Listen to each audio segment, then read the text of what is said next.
Hello everybody, recognize today we are going to be quickly reviewing some of Reaper's things.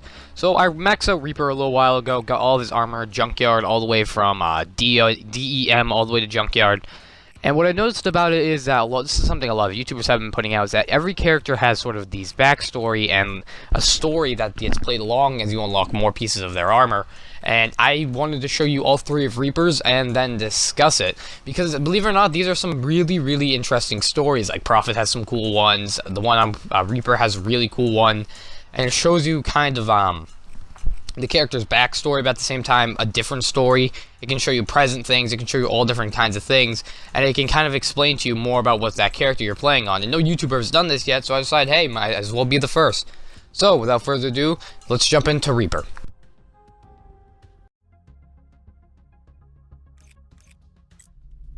Initiating access now. Not gonna fry my DNI systems or anything. Negative. Ident. Prophet. Code level access granted. Active firewalls disengaged. Alright, mate. Let's see if we can't get rid of those safety protocols. Interesting. Same basic file structure as a GI unit. So behavioral limitation should be... yeah. There you go. Warning.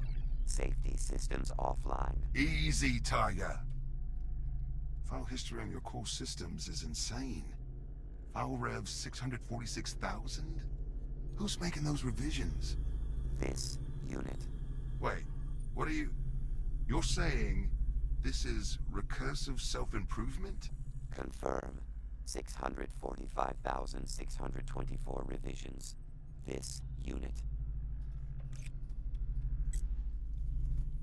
It took me a while to get my head around that. I mean, look, advanced experimental war robot, or whatever. It probably became a general intelligence, quite likely sentient. Had my suspicions. I'd watched it fight, and there's always something, I don't know, organic about it? No offense, mate. Offense levels nominal. I had bigger questions, though. Spotted some odd code when I was poking around. Wrong timestamps to be factory original. File permissions set to not allow changes. Obviously, I pulled it apart. Would have been rude not to, right? Sophisticated stuff. Processes piggybacked off the main data bus, all running at admin level priv. Yeah, I'm losing you, aren't I? All you need to know is that this poor mechanical sod had been set up to receive commands that it had no choice but to obey, and all strictly aftermarket. So, I pulled the code, set up some logs, and waited for the next set of commands to come in. We didn't have to wait long. Started receiving what looked like diagnostic commands later that day. The thing about transmitted data is it's got a return to sender address on it. And now I had it. I traced the data back to a server in Zurich, housed in an industrial zone, infiltrated a few more systems, did a bit of digging. Wasn't expecting what I found. The people who had stolen and modified Reaper were running an underground gambling ring for rich high rollers. The sums of money changing hands electronically over his body count were astronomical. Enough to equip a private army. How's that make you feel? Kill. Maim. Destroy. Figured as much that. So, this is very interesting, these character dialogue. So, Prophet more or less started off saying, oh, okay, he's got this generic UI structure, he's a generic GI unit, he's got the same code, he's got the same exact, like, kind of basis. So, he went in and he was expecting Reaper to be that one generic robot. However, what he found out was completely wrong. He saw that there were 645,000 revisions, and what 640, if you don't know what a revision is on a machine is essentially when a person or an outside force or even the machine itself, which in Reaper's case Woods' the machine, is when they are able to more or less, it's a revision is when a robot can go on its own and do something. Like, it goes and it remakes itself, it revises itself, it sees what it did wrong, and it corrects its coding, it corrects its mistakes. And what this means is that makes Reaper more sentient than a machine and less controlled. However, he still has coding, which is implied in the second transmission, which we're about to get to.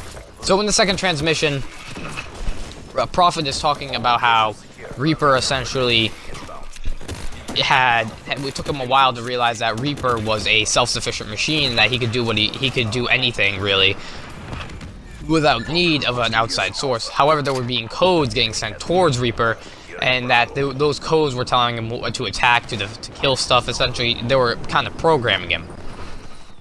So he, as Reaper talked about it, as Prophet talked about it, he actually stops and cuts himself off because he realizes he's losing us in the transmission, or he's losing Reaper more or less. He essentially states that Reaper is sentient and he can control himself, but he still has these codes that can be put into him and make him, I guess you could say, more or less a machine, because he's still being programmed.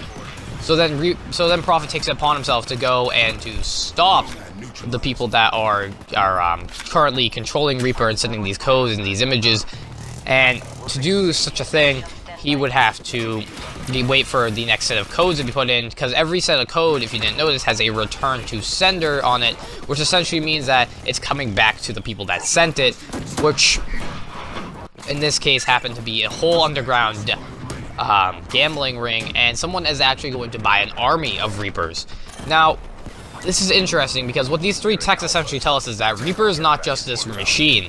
Reaper is a self-thinking sort, I guess you could say, more human robot. But the thing is that currently he's being controlled. So what Prophet decides to finally do is to shut down that sort of link between him and the artificiaries, so he has this ability to think. Because if you didn't know, Prophet has a very close connection to machines. He feels that they are more organic and they're more like humans than we think, and that they should be treated just as like humans. And this essentially brings us to the conclusion that Reaper is a lot more than just this common killing machine. He is a self-thinking machine, just with the wrong coding from people. So that's all for today's video. If you did enjoy, please like and subscribe. I might do one on Prophet next as soon as I unlock his cyberpunk outfit, or I may do one on another character. It depends on how much you like this. So without further ado, bye.